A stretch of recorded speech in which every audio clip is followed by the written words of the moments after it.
decided to switch it up a bit because we're indoors a lot lately. And I've decided to make some fried plantain, the green pressed plantain. And this is what it looks like. I have already prepared them. I washed them already, dry them. So I'll show you how you peel it. First, you cut the top off and the bottom. And you core it like this. Okay? So after you core it like this and you peel it, I'll just make two. You peel it like this, like that, right down the center, and that's how you remove the skin, like that.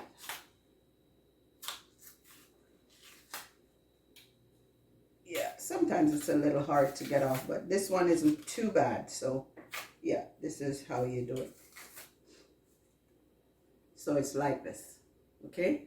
So what you do, or how I make it, I cut it on a diagonal, like that, on a diagonal, so it looks like this. Or you can cut it in a circle, like a circular, or I'd say vertically, like that. Like that. So it looks like this. Okay? So either way, it's up to you. So sometimes I do it that way and sometimes I do it diagonal. And you will hear me use different diagonal and vertical. You can tell I'm a hairstylist because we cut on angles, different angles. Anyway, after you prepare it like that, I prepare the oil, hot oil, so you let it heat up a little bit more. Anyway, this was one of my grandmother's favorite. She loved it. She called it, you know, fried pressed plantain, as I mentioned before. And I will show you what I mean by press. Okay, it's hot enough. So what I do is I put it in the oil, and just so that it softens it a bit, so I can press it. And so you don't really fry it much. You just put it in and just turn it over on both sides, like this. And this just softens it so you can press it.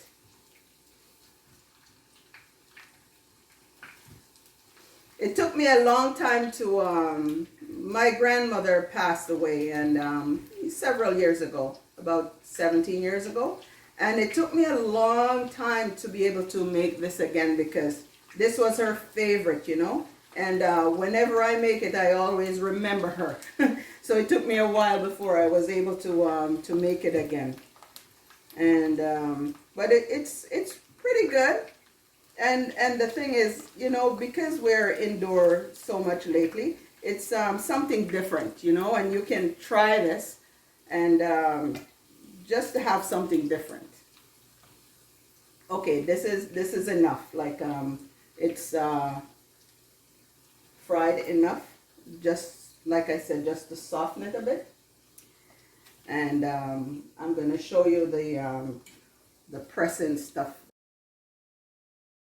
So now I personally use the cleaver to press it, and this is why I call it press plantain.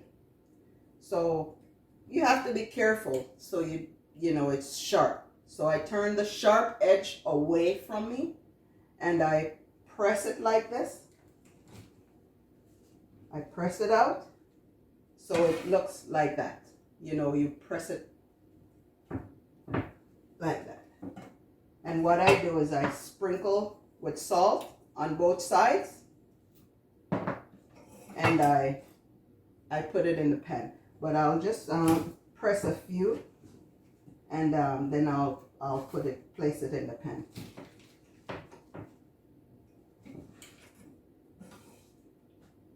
I've been home now for weeks. I had to close the salon because everything is now shut down. So just home doing different projects, and I thought this would be something good to show people what they can do, you know, something different. Anyway, I could fry it a little bit more just to soften it up a bit. I think I could leave it in for a little bit longer so it doesn't get all smashed up. Anyway, so yeah, I'll fry a few of these ones. Some people cut it horizontal, and I don't particularly like it that way, because what happens is when you cut it horizontal, you lose some of the flavor. So if you cut it like on a diagonal, it stays together. Because when you cut it horizontal, it's like you're making chips, like plantain chips. You don't want the chips. You want it to be like solid. So that is why I cut it on a diagonal or vertically.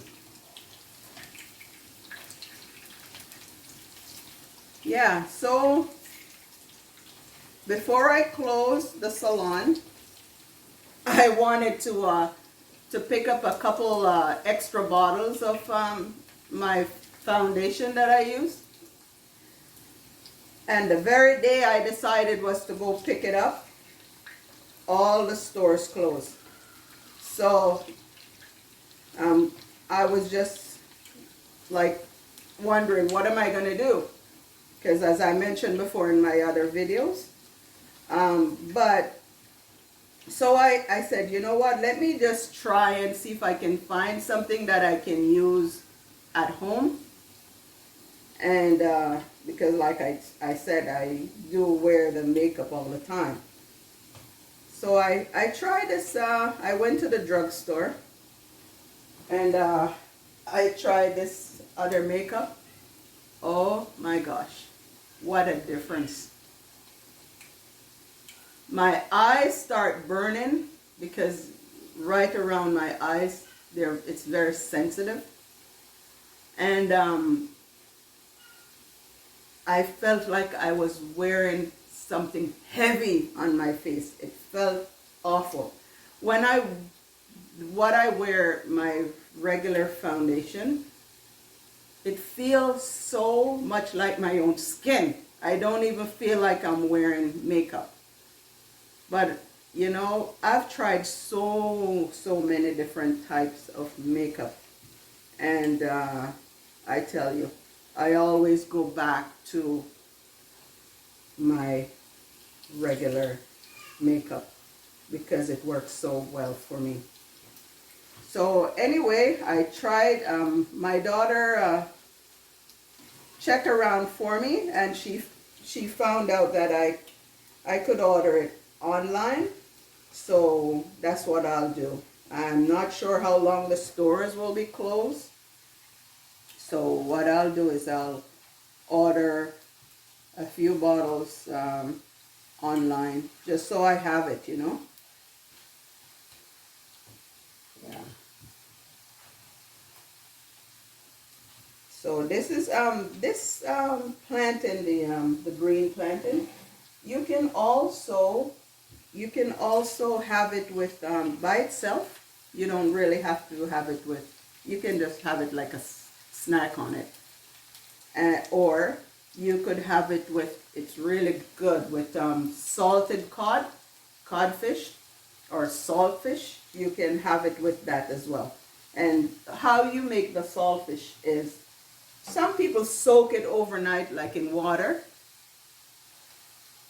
My personal preference is I boil it because it's very salty, so you have to get rid of some of the salt. So I boil it for I just judge stuff. I never really measure stuff. I eyeball stuff, and because I'm so used to doing this thing over and over, so I know exactly how long to let it boil for. Because sometimes people ask me, how long do you boil it for? Sometimes I can't really what I should do, because if someone asks me, I should really time it. But I would say maybe about 5-10 minutes or longer. I would say 10 minutes each time, and I sometimes it depends how salt the saltfish is, or the salted cod. You could maybe boil it 10 minutes twice. Pour the water off, rinse it, and then put some more water in the pot, and then you boil it.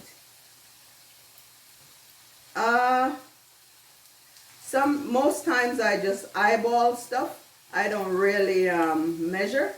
The only thing sometimes I measure is when I'm baking, because it's formulated. So I sometimes measure like cakes.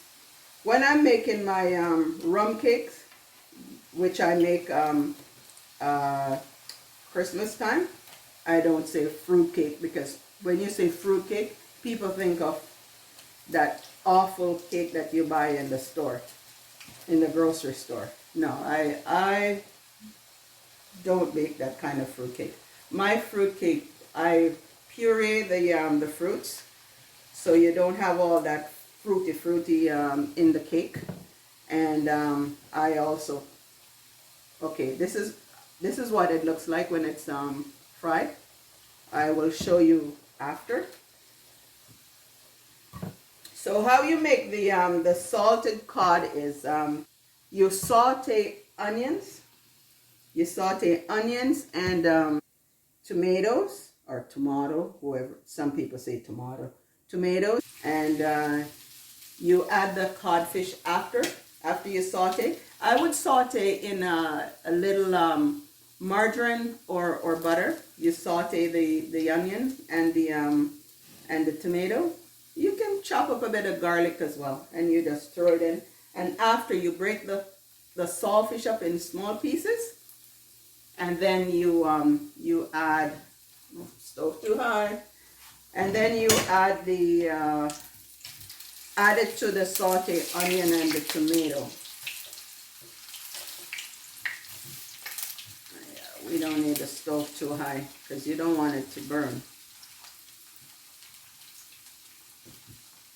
Yeah, and you have it with the with this, the pressed plantain. Okay, I'll press these ones. Let me see. Yeah, this is the right way. I think the first set I didn't leave it long enough, because when you press it, it should be like this. Like that. Easy to press. If it's hard to press, then it breaks up. So when you press it down, you see how smooth? That's how it is. Like when you press it down, it should be like this.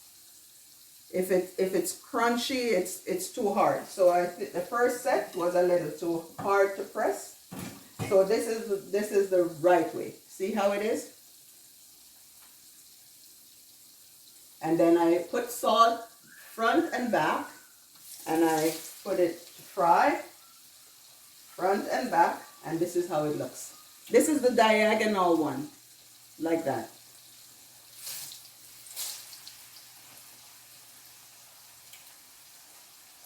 Like this, see? And I put the salt on the front and on the back, and I fry it. Sometimes the first set kind of so, but then after, the second set, usually it's good. Okay, So that's frying there. And we'll press this out again. This one is still a little hard. I'll put that one back. Because as I mentioned before, when you press it, it shouldn't be sounding crunchy. This one can go back a bit. It's a little too hard to press. Let me see this one. Yeah, this one is a little hard to press too. Okay, so we're good with one here.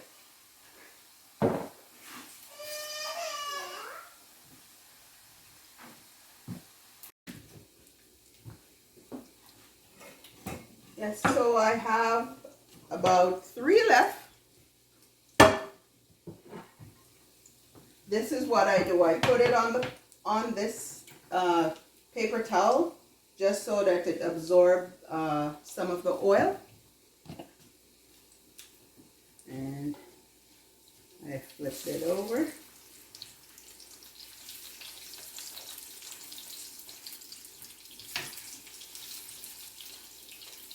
Yeah, so it's almost ready.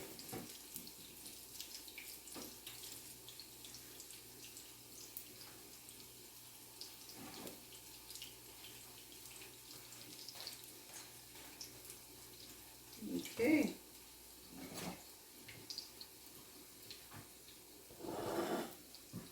So the finished product is like this. Like this. That's what it looks like when it's done. And it's so good and different. There's also, this is the green pressed plantain. And you saw when I press it with the cleaver, why we call it green pressed plantain. There's also, so this is a savory one. But there's also ripe plantain, and that's very sweet. That one is very good. So there you go. There it is. Green pressed plantain, one of my grandmother's favorite. Thank you for watching, and remember, rise.